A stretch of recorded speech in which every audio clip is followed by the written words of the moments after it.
E aí, minha gente, que tal filosofar? Como é maravilhoso a gente contemplar tudo que nos rodeia. Nós podemos refletir em alguns encontros que é a realidade que nos fornece o primeiro grande material aos nossos sentidos que nos possibilita o conhecimento dela mesma, desta imensa realidade que nos rodeia. Mas a nossa percepção da realidade é sempre correta? E para onde se orienta a nossa percepção? E quando nós podemos chamá-la verdadeiramente de saber ou conhecimento? Podemos refletir sobre isso?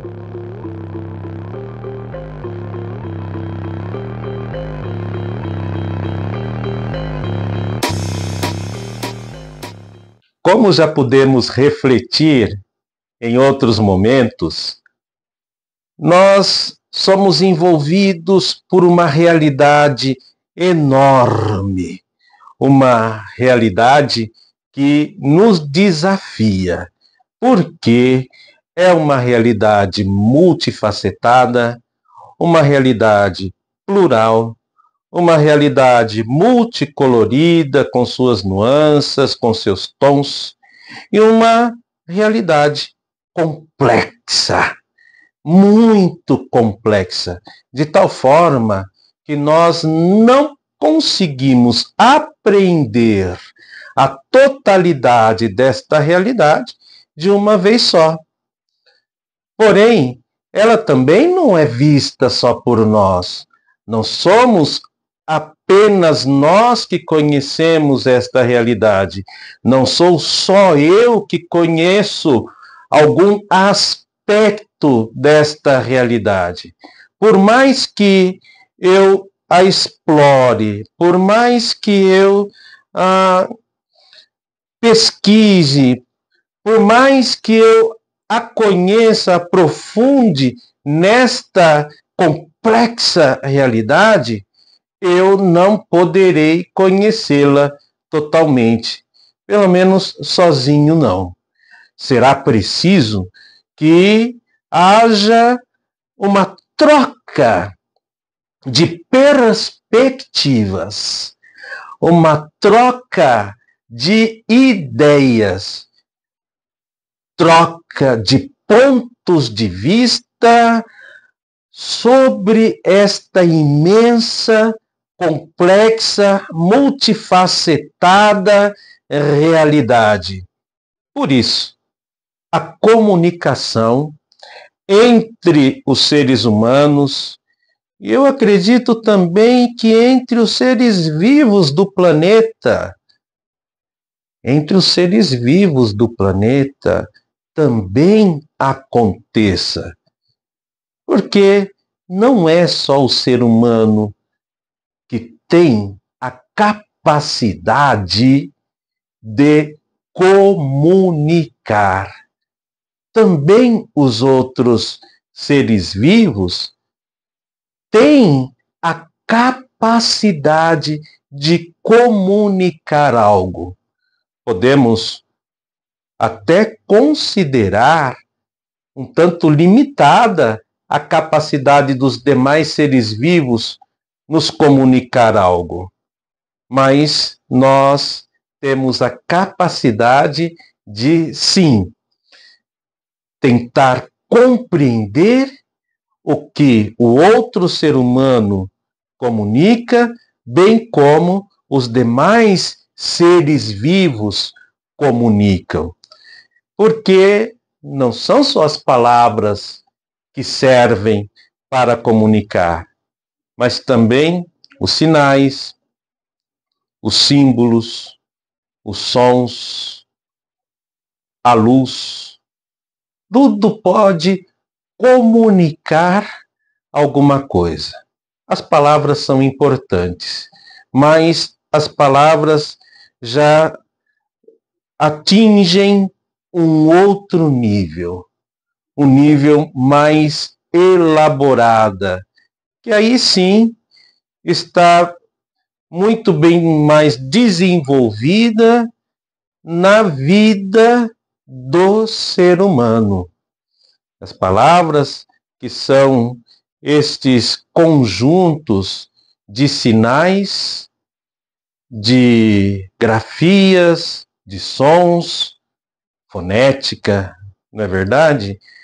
E tantos outros elementos, mas também de significado que comunicam alguma coisa. E por trás, ou dentro de uma palavra, tem um conceito, em cada conceito existem sentidos. E é muito importante, com isso, a gente perceber o seguinte: as palavras são polissêmicas, ou seja, possuem variados sentidos, muitos sentidos. Aqui reside, poderíamos dizer, grandes mistérios das palavras que comunicam conceitos, comunicam juízos, ideias e tantas outras coisas mais.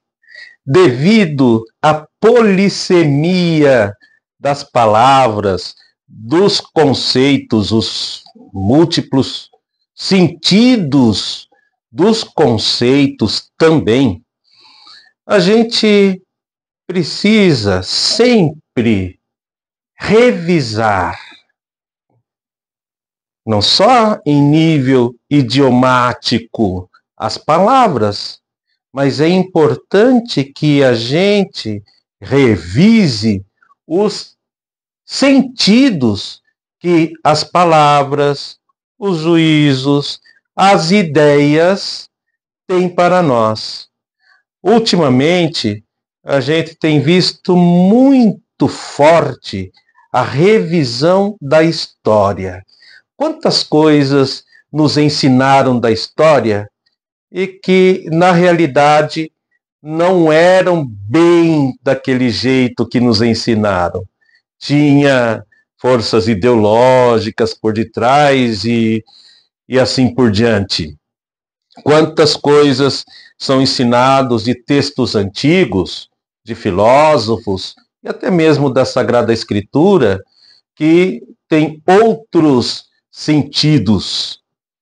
Por isso que é importante constantemente revisar de forma histórica ou de forma hermenêutica, exegética, o sentido dos textos, o sentido das palavras, dos juízos, das ideias, para que a comunicação seja sempre melhor entre os seres humanos. Para que a gente não fique em algo que vai na contramão do conhecimento. O preconceito. O que seria o preconceito? Seria o conceito distorcido por ilusão, por delírio, ou às vezes por erros que acontecem quando se coloca um conceito fora de contexto para reafirmar algumas ideias ou ideologias, ou ainda um conceito cheio de pretextos e intenções que desviam o olhar, o pensamento, a mente do conhecimento. A realidade, ela é quem nos diz o que ela é, quem ela é e como ela acontece. Por isso, é muito importante ficar atento à realidade, prestar muita atenção, ter esta atitude de escuta e de contemplação da realidade. Caso contrário, se a gente se fundamentar em opiniões cheias de preconceitos, a gente gera algo muito violento que se chama discriminação. Indo na contramão do conhecimento, o preconceito tende a nos fechar, nos trancafiar em uma prisão, em um cárcere. Cruz de Souza tem um poema muito belo sobre isso, que eu quero compartilhar com você. Toda alma num cárcere anda presa, soluçando nas trevas entre as grades do calabouço, olhando imensidades, mares, estrelas, tardes, natureza. Tudo se veste de uma igual grandeza, quando a alma entre grilhões as liberdades sonha e sonhando, as imortalidades rasga no etéreo espaço da pureza. Ó almas presas, mudas e fechadas, nas prisões colossais e abandonadas, da dor no calabouço atroz funéreo. Nesses silêncios solitários graves, que chaveiro do céu possui as chaves para abrir-vos as portas do mistério?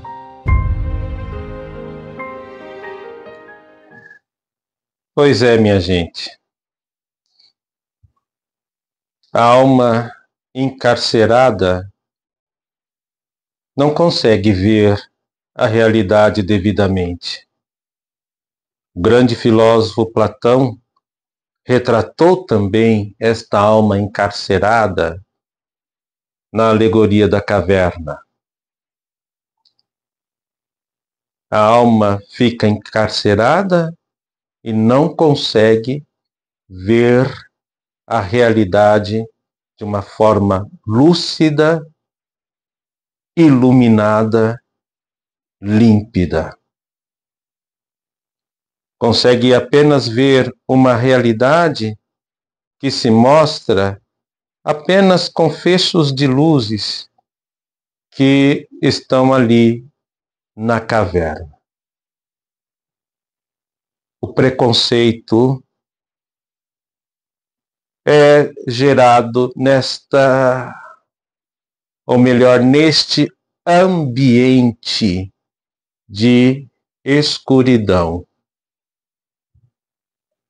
de um lugar opaco, fosco, onde não se vê nem cores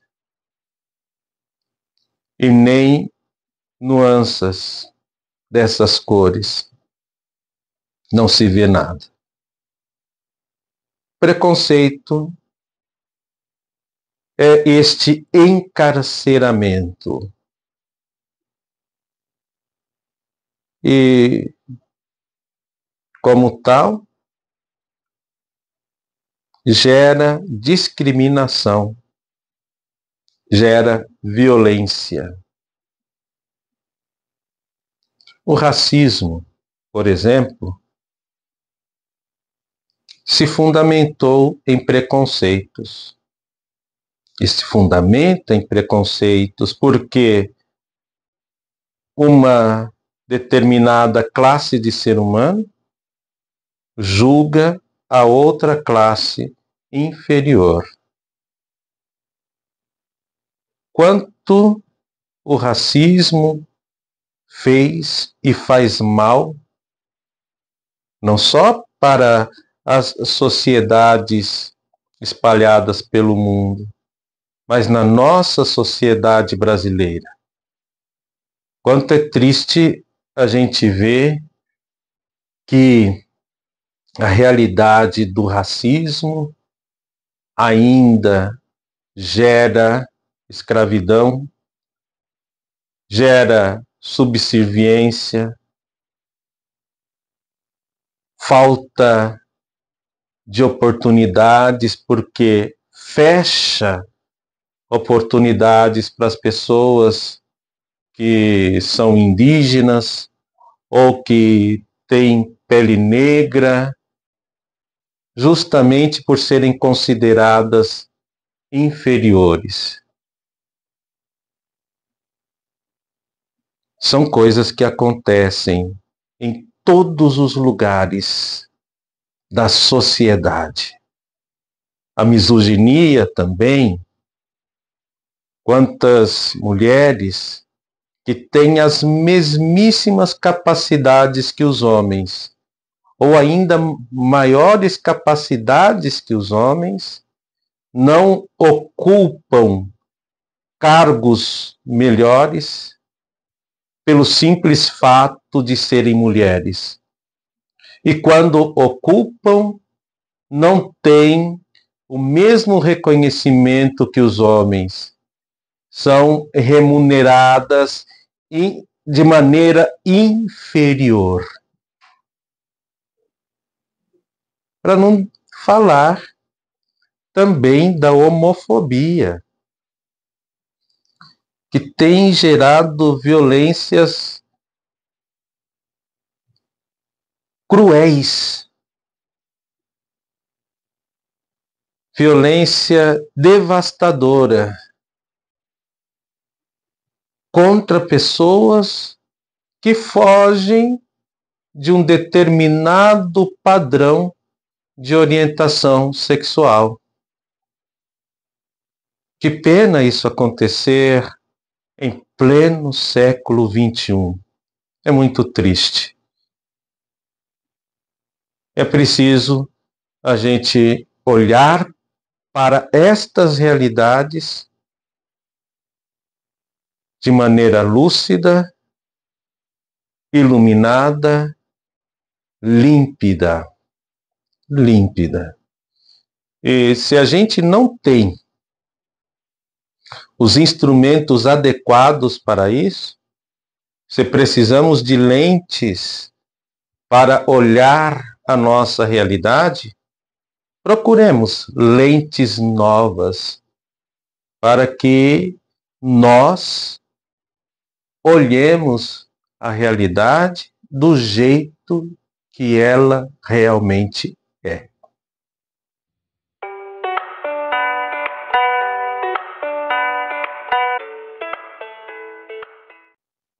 Por fim, é preciso que se diga o seguinte: há como superar o preconceito, tomando cuidado com as opiniões falsas e ainda mais com as fake news. Fake news que são transmitidas, disseminadas, espalhadas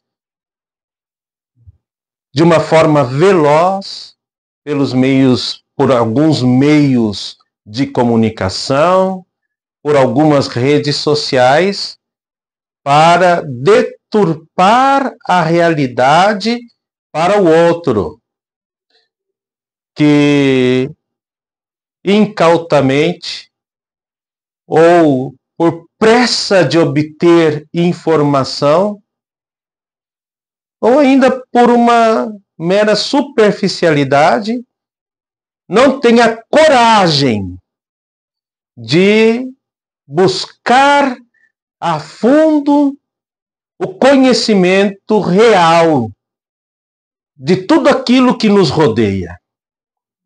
Para superar o preconceito, é preciso parar.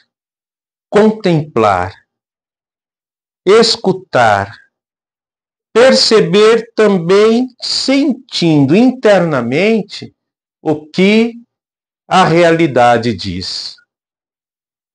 Hoje me veio uma reflexão que eu quero partilhar também com vocês.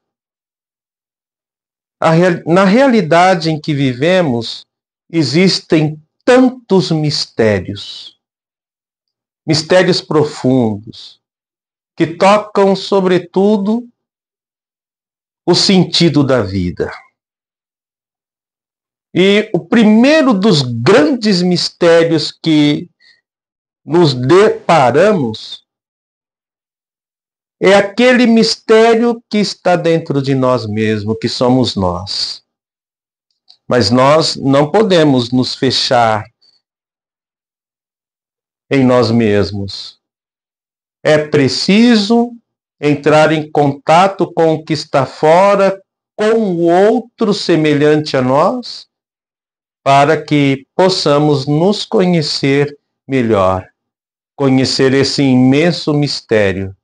E assim, estar pronto para conhecer também esta imensa realidade que nos rodeia. Na verdade, é uma troca constante. É uma recepção recíproca. E é também um doar recíproco, para que a realidade seja realmente conhecida. Ou melhor, conhecida. E a forma mais eficaz desta realidade consiste no exercício que os antigos filósofos, especialmente Platão, fazia muito: o diálogo. O diálogo, que é esse desdobramento do logos, desdobramento do discurso, da conversa, do conceito, o desdobramento da palavra. Que tal a gente dialogar mais? Que tal a gente conversar mais, ouvir mais, talvez até discursar menos? O que você pensa disso? Até o próximo encontro.